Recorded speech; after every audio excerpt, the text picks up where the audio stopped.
To overcome financial setbacks in your business. Look, it happens to all of us. Growing 7 and 8 figure businesses, we kind of have this stop and go where we grow the business and then we stop and things break and we have to fix them and then we try to get back to growing. And sometimes we want revenue to go up and it flatlines and sometimes it goes down. It's interesting because we do a lot of surveys with clients, and the only question I've ever asked that 100% of people say yes to or the same answer is, do you want to grow faster? And if I ask entrepreneurs, do you want to grow faster? 100% of those that responded to the survey all said overwhelmingly, yes, I want to grow faster. So that is our mental state as entrepreneurs. We want to grow as fast as we can. We want to run as fast as we can. We want our business to generate 6, 7, 8 figures, 9 figures as fast as we can. But let's be honest. If you've been doing this, you already know you're going to experience financial setbacks along the way. And these setbacks sometimes take months or even years where they flatline your growth or drop your growth, and then you've got to recover. And when you look back, you've literally wasted years due to these financial setbacks. So how do you overcome this? How do you even avoid the financial setbacks from happening? Well, that's exactly what I want to dive into during today's stream, is how to smartly use capital, especially to be able to help this not happen, to overcome these financial setbacks when they occur, and really to prevent them from happening altogether. So how do we do this? Well, one of the first things you really should be doing is having a marketing plan that incorporates two very important aspects. And it's interesting because when I coach people to be able to grow businesses faster, I say, look, there's only two things I'm convinced you need to grow a 7-figure business. Everybody I've coached, everybody I've helped with this strategy has grown a 7-figure business and beyond. There's only two things you have to do. Now, number one, in my book, is you should be an influencer. You should be on social. You should be producing content, right? If anybody follows Gary Vee, he's the king of that. You've got content is king. You've got to be able to put more information in this space, educate, help people, live a life of service. And when you do that, you grow a following, you grow a tribe of people that only want to work with you and nobody else, right? And that's really the thing that you want to do in business. You want to be the obvious choice. And by being an influencer and by being seen as an authority, people want to do business with you. You stop chasing them, asking them to do so. It's a big shift. It only happens if you're out there becoming an influencer and producing content. The second thing is you got to be doing some kind of advertising, and it really should be along the line of probably Facebook or Google Ads. Look, am I biased to Facebook or Google Ads? No. Online digital advertising accounts for over 95% of all money spent on advertising in this country. 95%. Like almost all of the money in this country spent on marketing advertising is spent online on platforms like Google and Facebook. This gives you an easy ability to sell. You're able to easily come in and spend $50 in a month, $100, $200 in a month, and you're able to start generating leads on a scalable, consistent basis for your business. And this helps you overcome these financial setbacks. Look, one of the biggest reasons for financial setbacks is that you don't have a marketing plan that is controllable. You can't turn it up, turn it down, turn it on, turn it off. So for example, a lot of people I know in the credit repair space, for example, they're getting leads from mortgage brokers. They're getting leads from real estate agents. They're getting leads from referral partners. So if those referral partners are slow, they're slow. It's just the way that it is. Like they're not able to control their own growth because they're not doing their own advertising. So they basically have this up and down they can't control because they're getting leads from somebody else, from referral partners. And that's a great way to get leads, right? It doesn't cost you anything. But the reality is you can't turn that dial up. You can't turn that dial down. So if you're slower this month, then you can't turn something up to be able to get more business in the door. You can reach out to those referral partners, but if they're slow, you're slow. So what's nice about digital marketing is you could just control, you could just turn up the volume, right? You just control the ad spend. You control how many leads come in and out by spending more or spending less. Now, you don't have to do these two strategies, but the mentality of it is the same. One strategy should cost you little to no money, right? Expanding through social media, putting content online, going to networking events, right? Building affiliate relationships, building referral partner relationships. These things don't cost you any money. And you should pick 1 or 2 or 3 of those and be doing those all the time. But at the exact same time, you also should be doing something that's controllable. You should be doing something like online advertising with Google or Facebook that you can turn up the volume. So that way, if this method is kind of declining, then you can still turn this up and still stay even and avoid financial setbacks altogether. So let's look at COVID as an example. When COVID hit, Credit Suite was prepared. We had a bunch of content ready for when the economy changes and the recession changes. So we started mass releasing content into the space, and our business doubled in size because we were prepared for that kind of event happening. Now, here's the thing. After COVID, people's attention spans kind of went away, right? They started getting back to work. Things started happening. They weren't sitting at home in front of their computer. They stopped paying attention as much to live streams and social media. So we dialed it back. We went from like 4 days a week for social media streams to like 2 days a week, right? And then what happened was we turned up the dial on advertising. So we didn't see this significant increase of our business then drop. We got it up and then we kept it up because as we started to see the organic stuff that drove business go down, we were able to turn up ads to keep things at the peak and continue to grow. This is why you should really have two of these strategies to avoid financial setbacks. You should have one that costs you very little to no money. You should have another that you can dial up and down as needed. Okay, one of my really good friends owns a massive company, multiple 8 figures, going on 9 figures, helping business owners get loans, get capital, get credit lines. And this is exactly what he does. He gets almost all of his business from lenders' turndowns. Lenders' turndowns, he converts into deals.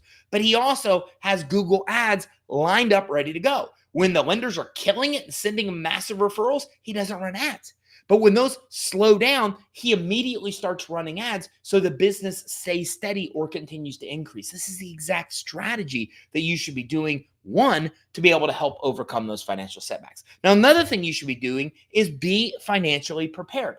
Look, when you are spending your cash, when you're taking money from your bank account, your debit card to pay your bills, then you don't have the flexibility you should be giving yourself to run a business. And by the way, if you're just coming in, give me a shout out. Tell me your company name, and I'm going to give you a shout out right here on the live stream. Like Business Credit Matrix is in the house. Thomas G. Ledford Incorporated, aka Credit Suite Partner, helping businesses build business credit systematically, is in the house from YouTube. Say hi and let me give you your company name a shout out right here on the live stream. So the next thing is that you have to expect that financial setbacks are going to occur. Look, we live in a cyclical environment, right? So what I mean by that is that we're going to have ups and downs. The stock market's going to go up and down. Inflation is going to change, right? The interest rates are going to go up and down. Everything has a cycle. So you have to know as an entrepreneur that when you're on your way up, you're going to peak and you're going to start that decline. You have to anticipate it. You have to know it. You have to be prepared, right? And this is what happened during COVID. A lot of us actually saw growth during COVID. We saw explosive growth in some cases. But then what happened in the years after, when all the money that was pumped in to and given out to everybody started to dry up, then all of a sudden the avatar that a lot of us served didn't have that money. And then we started to see this decline, sometimes a steep decline. Sometimes people had lost half of what they were doing in revenue over the course of a year or 2 years. Look, this is going to happen. When you're on your way up, you're going to be coming down. You have to know that. You have to anticipate that. You have to prepare. So how do you prepare? Revolving credit. It's the best way to do it. So first of all, when rates are low, get loans, period. Okay. Before rates started going up, when everybody knew they were going to start going up because inflation was going to climb, we started lining up loans, getting loans even when we didn't need them. Now, that's not usually what I teach here. I usually teach that you get loans when you know you're going to use the money to grow. But when we knew interest rates were going to spike, we were locking down loans, getting the money set aside just so we had it because we knew interest rates were going to climb. You should be doing the same thing. Right now, not the best time to get loans unless you really need the money to invest to grow the business. But when rates are low, get all the loans you can get. Now, the rest of the time, you should be getting business credit cards. You should be getting credit lines. I'm not talking about business credit cards that report on your personal credit reports. Those will harm you, not hurt you. Look, 30% of your consumer credit score is based on utilization. How much money you're putting on the credit cards that report to the consumer credit reporting agencies. So the problem is that if you get accounts like Capital One Spark Card that report on the consumer credit report and you use it, you hurt your personal score. And the problem there is then when you go to get a mortgage or a car loan or a personal credit card or a business credit card or a business loan, they're looking at a lower credit score and they give you a higher interest rate. So all the money that you're getting on for your personal and business life, you're paying way more money than you should. We call this financial checkmate. And that's what happens when you use your personal credit cards to try to fund your business, or credit cards that report to the personal credit reporting agencies to fund your business. You put yourself in financial checkmate, because what you do is you get credit cards, you max them out, you plummet your personal scores. Then you realize you screwed up. Then you try to go get the right kind of business financing to get yourself out, but you can't because your credit scores are low.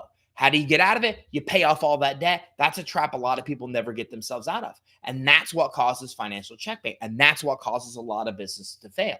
So what you want to do is the opposite of all the people that are failing. You want to be building business credit. You want to be getting credit cards that report in your business name, not in your personal name.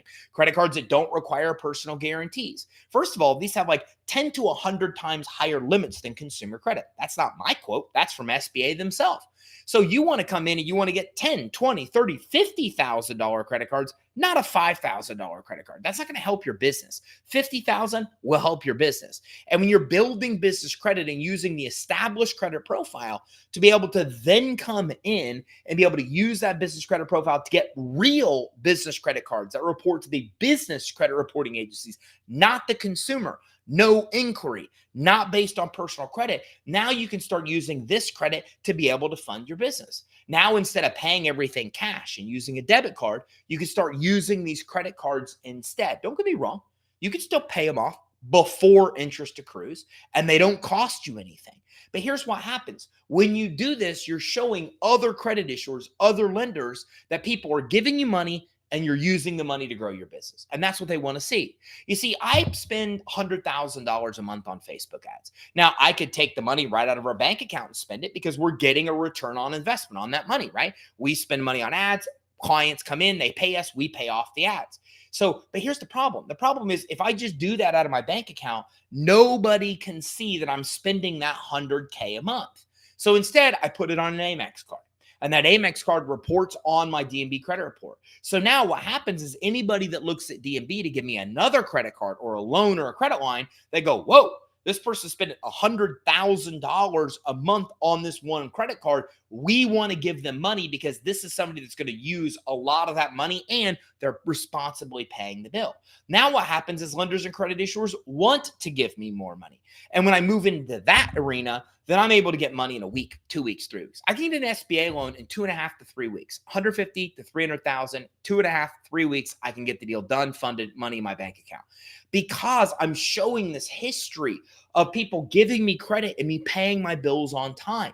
Then more give me credit. Then I use that. And then I use that. And my history, my business credit history gets bigger and bigger and bigger. And I prove more and more and more that if you give me money, I'm going to use it and I'm going to pay it back as agreed. Then more people want to give me more money and more want to give me money, more. And this is what gets me more credit lines and more business credit cards. Now, why does that matter?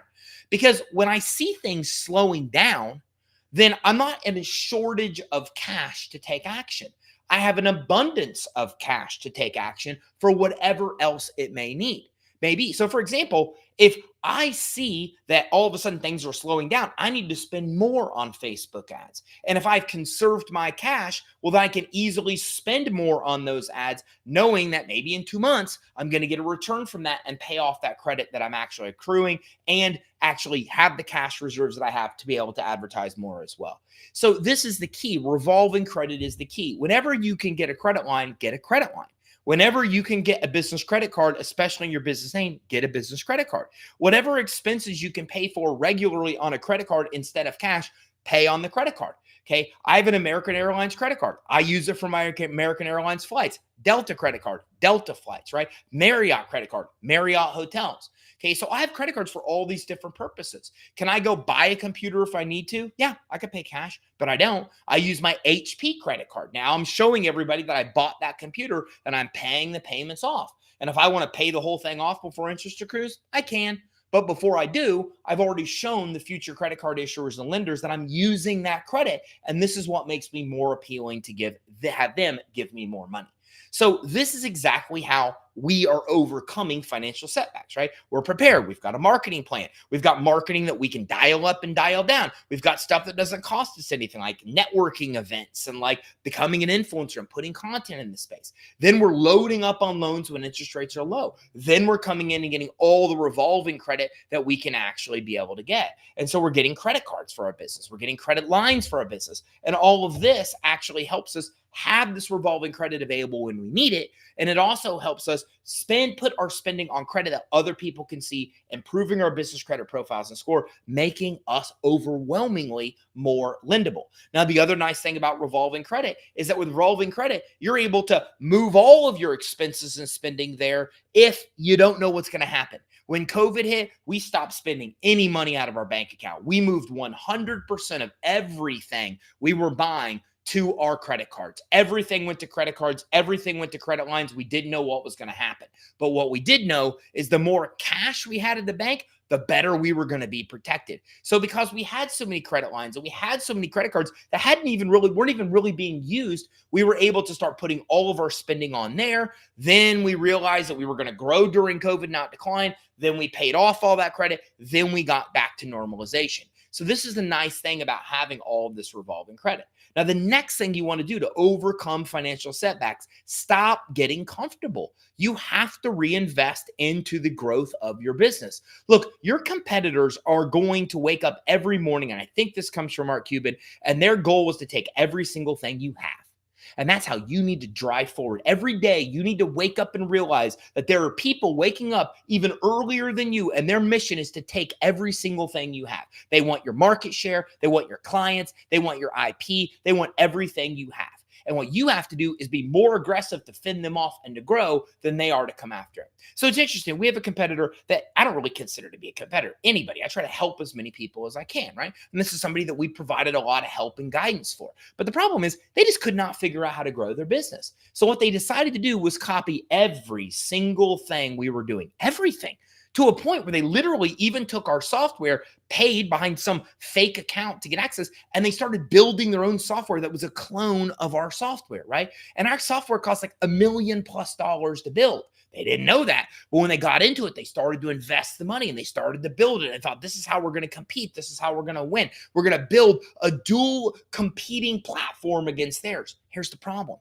Before they even got 75% of the way done, we released our brand new software, which is 100 times better than what we've ever had before. I mean, this is where we're talking to major banks and reporting agencies, credit reporting agencies. All these people now want access to the new system we built because it's so phenomenal to help business owners improve fundability, build business credit, and get financing. So that competitor is sitting there going, what do I do now? I invested to match now an outdated system. And so they launched the system anyways, even though there was all kinds of bugs and all kinds of issues and all kinds of problems with it, and it was disastrous. So what happens in that scenario? Somebody else is trying to eat our lunch. Somebody else is trying to take everything we have. But what they don't know is that we're reinvesting in the growth of our business. We're moving forward. We're looking at the future. We're looking at what's next. And so because we're reinvesting into growth in the business, then when somebody does come in and what could have been horrific for us, an equal platform competing, we were already 10 steps ahead. This is exactly where you should be as well. Mike South from St. Louis is in the house. Thanks for coming in. Give me your company name and I'll give you a shout out right here on the live stream. And thousands and thousands and thousands of people will see this. It's like free advertising. I can't do any more to help you than free publicity, right? So again, reinvesting in your business is very, very, very important. You should be doing a SWOT analysis. What are your strengths? What are your weaknesses? What are opportunities you're missing? What are impending threats? And what are you doing to take action on all of those? What are you doing on the stuff you're strong at to be able to do more of that stuff? The weaknesses, what are you doing to compensate and overcome those weaknesses? What hidden opportunities are out there that you're not paying attention to that you should be focused on? And most importantly, where are your threats? What is a threat that can come after you? The reason we doubled our business in COVID wasn't a fluke. It was because I had a mortgage company that completely collapsed. So I built Credit Suite saying the economy is going to crash and we got to be prepared. What is our strategy? What are we going to do? And we built an entire strategy knowing that when the economy shifted, we needed to be ready. And the minute COVID hit, we had a meeting. We said, what are we going to do? We said, it's go time. Let's deploy the strategy. And we did. and we doubled.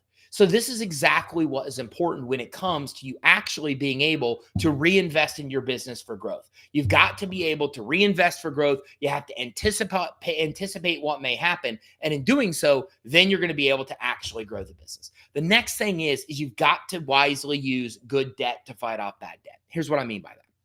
You've got to use good debt. Good debt is money that you're taking on debt to be able to do another really cool thing to grow the business.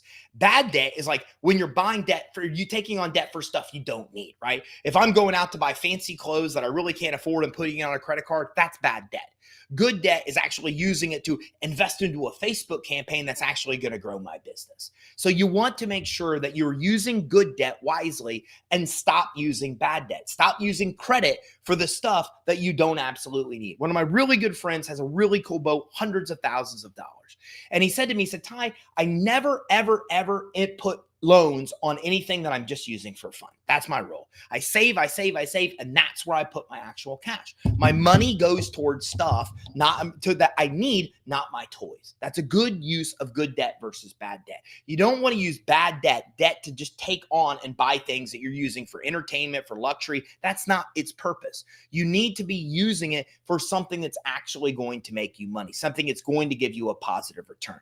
This is the difference between good debt and bad debt. You want to eliminate as much of the bad debt as possible while you're taking on and wisely using good debt to actually invest in your business. And the other thing that you want to do is if you have cash flow, consider using it to grow the business. Look, revenue lending, merchant cash advances. This is expensive money. And by the way, Jessica's in the house from JJ Legacy Solutions, and Dwayne is in the house from his and hers Commodities, LLC, and Retail. What's up, guys? And Kevin is in the house. Kevin Ford, Value Creation Consulting in Texas, soon to become a Credit Suite partner. I love that, Kevin. Welcome almost to the Credit Suite family. I'm glad that you are here.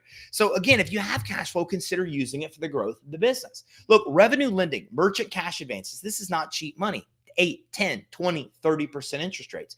But it's fast, easy money. And you can get it if you have something you know is working to be able to scale it. The very first loan we ever got was for that purpose. We had lenders sending us leads. We were able to convert the leads. We wanted to build the call center equivalent and do 2 other advertising campaigns that were working, and we wanted to scale them. So we took the revenue lending loan. It was expensive money. We borrowed $75,000 and spent $9,000 a month. But we used the money to be able to actually start building the business, to growing the business, to build the call center, to start working the lender leads, to also start the marketing campaigns. And sure enough, our growth skyrocketed because we reinvested into the actual growth of the business, and we wisely used the cash flow we generated to hedge our bets, to then come in and borrow against future cash flow to be able to grow even faster.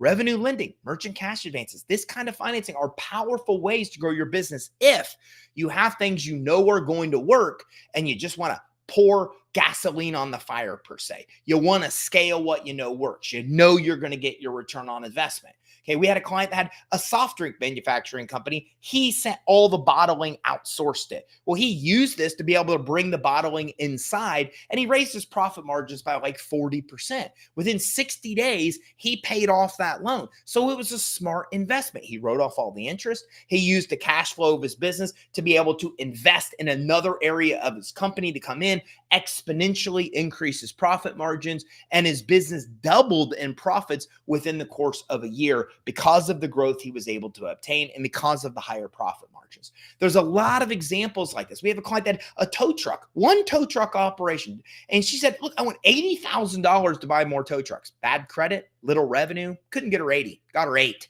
She used 8, she bought another tow truck. Right? Then she came in and half that loan was paid off, and the lender said, you want more? She said, sure, I'll take more money. She took more expensive money and bought another tow truck. And now her business has tripled at this point in time.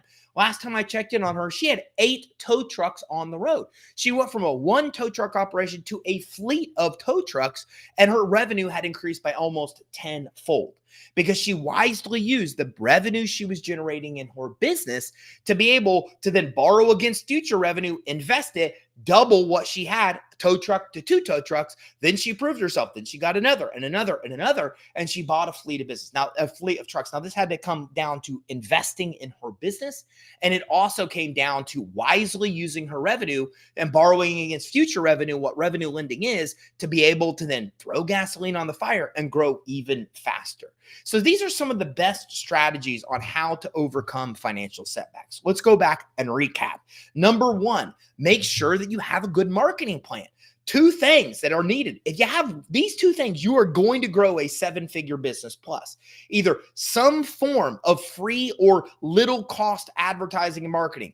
I prefer becoming an influencer, producing content regularly and testing what works to be able to gain a following. You can also use affiliates. You can also use networking events, whatever it is, something that doesn't cost you a lot of money. At the same time, you have to have something you could turn up and down the dial. Advertising, digital advertising works great for this. You can look at Facebook. You can look at Google Ads. ProfitLifter.com. Check out ProfitLifter. ProfitLifter can help you easily launch those ads for very little money. Okay, now that we've got this, we're going to wisely use money. So what we're going to do is we're going to get loans when interest rates are low, and we're also going to get credit lines and business credit cards that report to the business credit reporting agencies anytime we can. Then we're going to use these to buy all the stuff we can buy, pay it off before interest accrues, show a history of us spending all this money. It makes it easier to get more credit lines, more credit cards, and more loans. Then we also want to have plenty of revolving available credit. So when the economy does change, we can put the money on our credit lines and cards, keep our cash in reserves, and use it to take advantage of opportunities or just survive. Remember, every time the economy shifts, all kinds of businesses have fire sales where you could buy competitors. You could buy missing pieces of your company you're currently outsourcing. A lot of things you could do if you have the revolving credit available to take advantage of those opportunities. Remember to reinvest in your business. Look, everybody's waking up trying to eat your lunch, steal your clients, steal your IP, steal everything you've built. So you've got to be thinking ahead. You got to be doing a SWOT analysis. What are your strengths? What are your weaknesses? What are your opportunities? What are your threats? What should you be prepared for now? What do you know is going to happen, like the economy shift? And what are you going to do when it does? What is your plan? What is your action plan? And what should you be reinvesting in to grow your business faster than somebody else can come in and compete with you? Look, I love that people poured into the business credit space. They're never going to catch us because we're so far ahead because we just keep innovating. But the minute we stop innovating, we die. And I see a lot of people in that position. They get to the top, they pull back and try to hold their position. Other people come up so fast they don't see them. Those other people surpass them. Then they start running and they're never able to keep up to the people that took their position in the industry. I see it happen all the time. Never stop running. Never stop investing in your business. Remember to get rid of bad debt. Stop using debt to buy stuff you don't have to have, and use good debt, money that you're actually taking on a debt that's actually going to help you grow the business. And also make sure that if you have cash, you use it. Invest it back into the business. Revenue lending, merchant cash advances. It's expensive money, but it's also fast and easy. And you can get it to be able to pour gasoline on the fire, do more of things that you know are working in the marketing and advertising world. And when you do that, now you're able to come in and now you're able to grow even faster and faster and faster. You test small, you test cheap, you use business credit to do those tests. Like we've got starter vendors, the ones you very first get when you start building business credit, that actually give you advertising credit lines. You can actually use their credit lines to get advertising, like to run Facebook ads, to run Google ads. So you can use business credit right from the beginning of building business credit to actually be able to fuel the advertising and marketing machine that you want to build. So remember, if you have cash flow, use it. Reinvest it into the growth of the business. Do more of what's working. And if you're doing all these things, then you're going to continue to grow. And even if you do level off and the economy changes, you are prepared. You have the credit available. You have the money available. You have the cash reserves available. You have the strategy ready to go for you to actually use it as an opportunity to then excel your growth while your competitors are basically falling at your feet, and you've even got enough money available to buy them as well. So those are my best strategies on how to overcome financial setbacks from somebody who's went through 2 massive changes in the economy, right? I was there during the mortgage crisis. I had a mortgage company during the mortgage crisis, and I was there during COVID. So I've lived through 2 significant setbacks in entrepreneurship and business that we've seen. And I can tell you, these are the strategies I used to overcome them and see see exponential growth when other people were failing and even closing their doors. So hopefully you got value from this training. If so, smash the like button, smash the subscribe button, and make sure that you keep your eye out for our next training where we're talking about more cool ways to get the money you need to start and grow your